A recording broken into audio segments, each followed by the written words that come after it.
তো সমস্ত দিক ঘুরে এবার আমরা চলে এসেছি আমাদের বিডিও অফিসে, যেইখানে একটা সময় আমাদের সারাটা দিন কাটতো।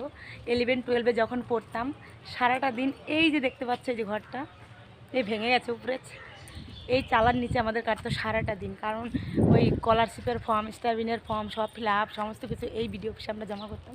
তো সারা দিন আমাদের এখানে কাটতো। দেখো পুরো বিডিও অফিস এটা আমাদের, কী আর দেখাতে পারছি না। এইটা হচ্ছে আমাদের বিডিও অফিস। তো এখানে চলে এসেছি, ওই যে আমার মানে ভাস্তির মানে আমার দাদার মেয়ের কী একটু সমস্যা হয়েছে। চলো আগে একটু আমার জায়গাটায় বসে নিই। ঠিক এই জায়গাটায় আমি বসতাম, আর দিনের পর দিন এখানে আমাদের কেটে যেত। মানে কি বলবো তোমাদের, তখনকার দিনে তো ধরো অনলাইন ছিল না, সমস্ত কিছু অফলাইনও হতো। তো অফলাইনে হলে সমস্ত কিছু আমাদের এখানে জমা করতে হতো। আর এখন কি বলো তো, এখন তো ছেলেমেয়েরা সব অনলাইনে করে, এখন কোনো কিছু অফলাইনে হয় না। ওই জন্য এখন ওদের বিডিও অফিস আসতেও হয় না।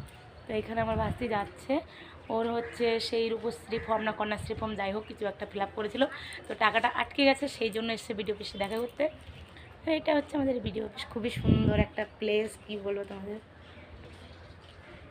আর এইদিকে ছিল একটা পুকুর, এখন পুকুরের তেমন জল নেই। এই দিকটায় দেখতে পাচ্ছ হয়তো তোমরা দূরে, ওই যে বাউন্ডারি করে ওই সাইডে একটা পুকুর।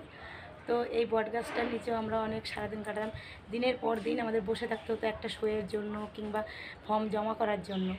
আর এখন দেখো কতটা সুবিধে, সমস্ত কিছু অনলাইনে হয়ে যাচ্ছে, ছেলেমেয়ের কোনো কষ্টই করতে হয় না।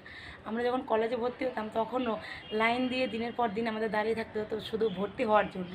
আর এখন দেখো সমস্ত কিছু অনলাইনে। তো কী বলবো, চলো আমার ভিডিও অফিসটা তোমাদের সঙ্গে শেয়ার করলাম, আমাদের ভিডিও অফিস, আমার ভিডিও অফিস না। তো টাটা, সবাই ভালো থেকো, সুস্থ থেকো, আর আমার পাশে তোমরা সবাই থেকো। এরকম আমি ছোটোখাটো সমস্ত ব্লগ তোমাদের সঙ্গে শেয়ার করবো। তো টাটা, ভালো থাকবে, লাভ ইউ অল।